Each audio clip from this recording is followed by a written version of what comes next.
Blessed are those who hunger and thirst for righteousness, for they will be filled. When I was a young pastor in Ohio, I was asked to do a funeral service for somebody I didn't know. She was the mother of a cousin, of a sister, of somebody who knew me, and I don't know if other people were asked to do the funeral or not, but I said, of course I would. But one of the things I asked about, and one of the things I wondered about was, well, what was this person's spiritual life like? Where were they in their own faith walk? And what I found out was interesting, that this was a woman who, over the years, had gone to dozens of different churches and been in numerous Bible studies and participated in a number of different religious groups. Some Orthodox, some not so Orthodox. And so I puzzled over that, what in the world am I going to, with integrity, what was I going to preach? And the passage I chose, or maybe the passage I chose, the passage that chose me, was Matthew 7:7. Ask, and it will be given you. Seek, and you will find. Knock, and the door will be open for everyone. Say that with me. Everyone who asks receives. He who seeks finds, and to him who knocks, the door will be open. And I thought I was able to share that message and to share that passage with integrity. I didn't think I would be preaching her into heaven. As preachers, sometimes they kind of get carried away when people have an ambiguous faith, at funeral services. But at the same time, I affirm the promise of Jesus that those who ask receive, those who seek find, and to those who knock, the door will be open. This woman, if nothing else, was an asker and a seeker who had knocked on the door many, many times in her life. And in Matthew 7, Jesus was reiterating the beatitude that we read in Matthew 5:6. Blessed are those who hunger and thirst after righteousness, for they will be filled. Whether in prayer or in life, God honors a seeking heart.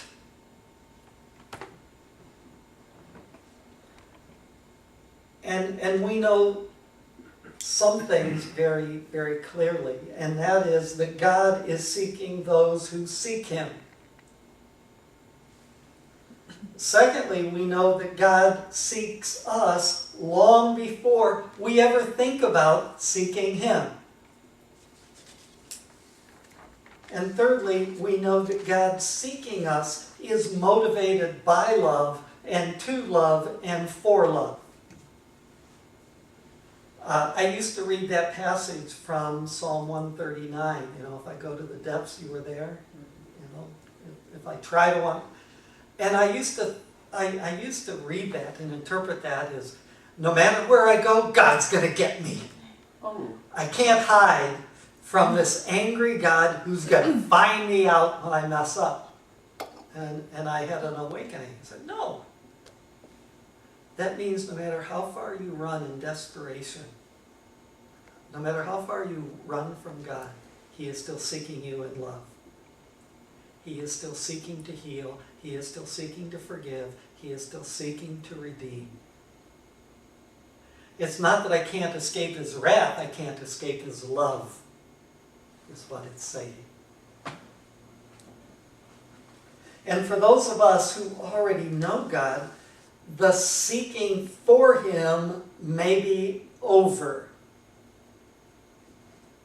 But the seeking to know more of him and to know him better is never over. I liken our continued search for God, even after we have found him, to be like someone who's been searching for gold.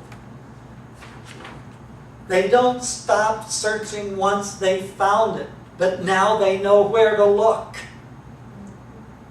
And that's how it is in our search for God. That once we find him, or once he finds us, once we meet,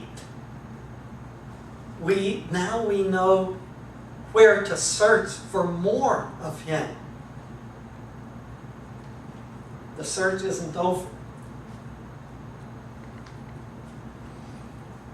And in thinking about that passage, whoever asks receives, whoever seeks finds, and whoever knocks the door will be open, I'm not saying I'm a universalist. I don't believe that everyone who ever lived on earth will end up spending eternity with God.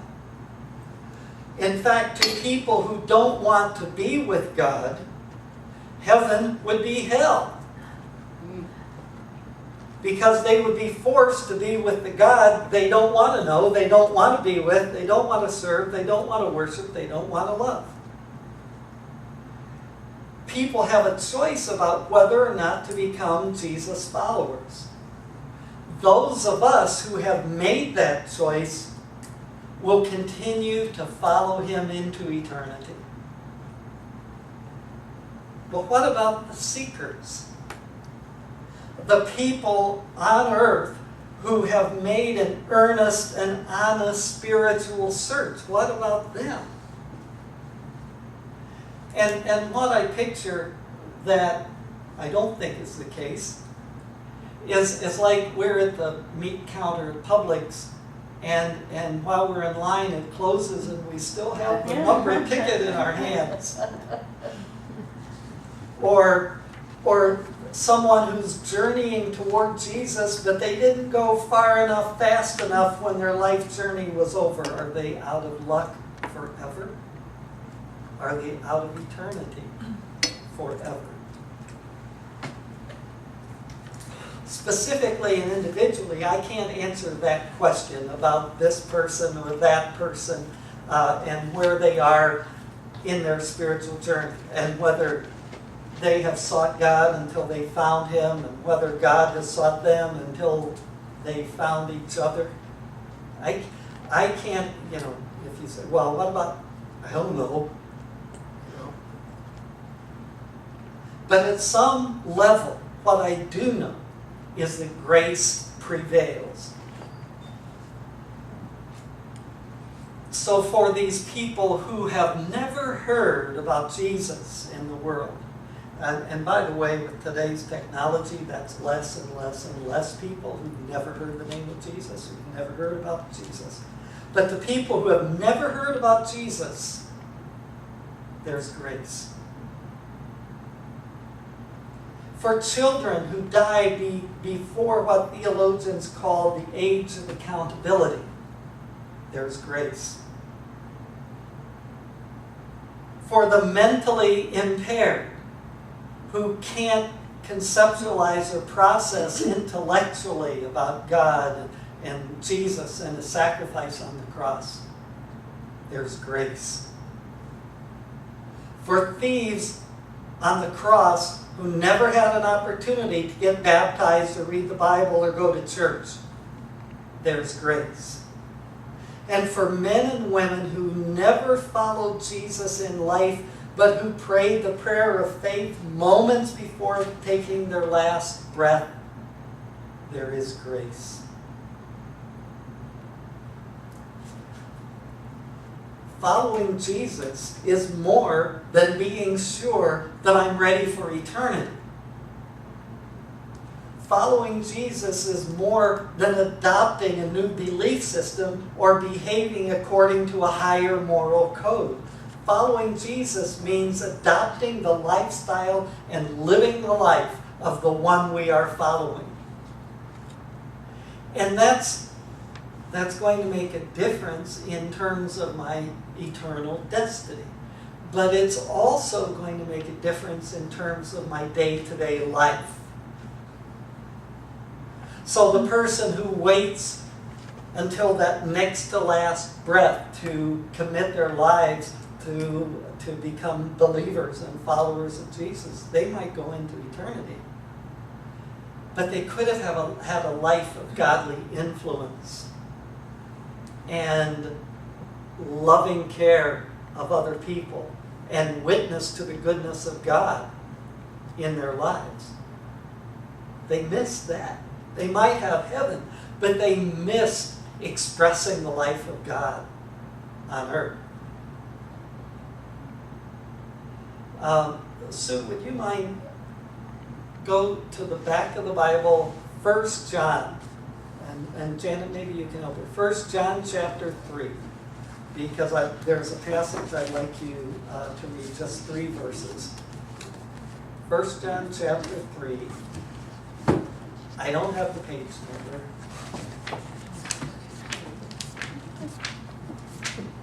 Actually, if you start in the back with Revelation and work forward, yeah, you might. It's one of the last books of the Bible. What did you want? 1 John chapter 3, verses 1, 2, and 3. See, because here,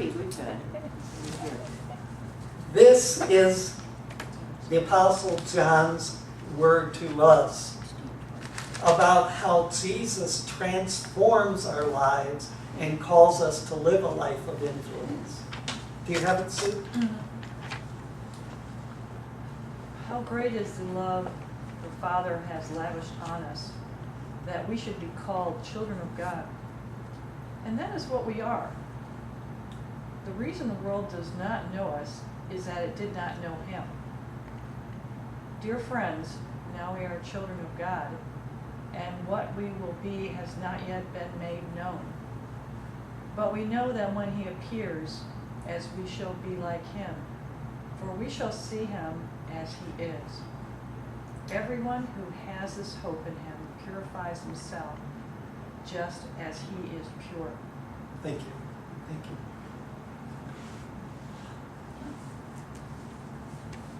I have a hard time imagining what it means for me to live my life like Jesus lived His. I know I can't do that without grace.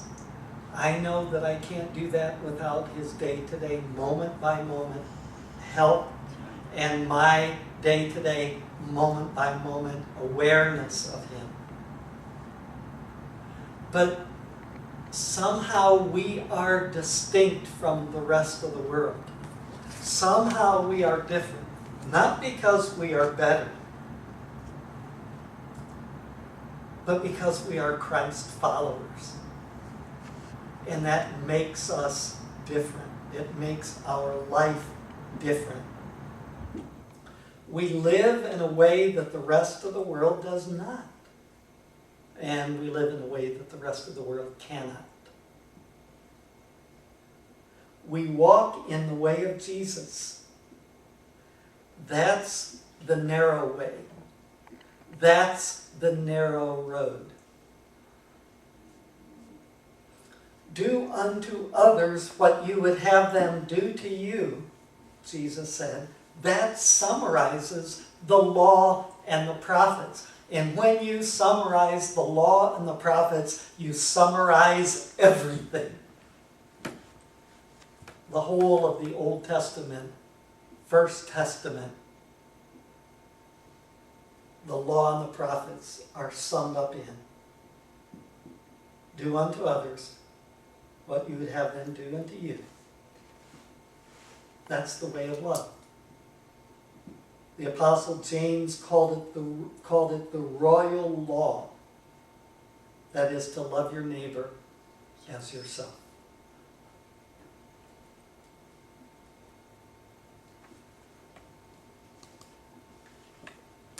And this is how Paul put it in Ephesians chapter 5. Be imitators of God. Now, how? Live like God. How? As dearly loved children, and live a life of love, just as Christ loved us and gave himself up for us as a fragrant offering and sacrifice to God. By living a life of love, I am imitating God. By living a life like Jesus, I am imitating the Father. I am living like the Father. And so really lifelong learning is lifelong living in Christ. To grow as God's beloved who represents God on the earth. Where you are, with the people you meet, with the people you live with the people you are married to, being an imitator of God in those human contexts. Paul even said, love is the only thing that matters. In Galatians 5:6. To be loved and to love identifies us as a follower of Jesus more than anything else. More than carrying a Bible, more than wearing a cross, more than going to church, more than anything else, we are identified as a follower of Jesus by the fact that we love like Jesus loved.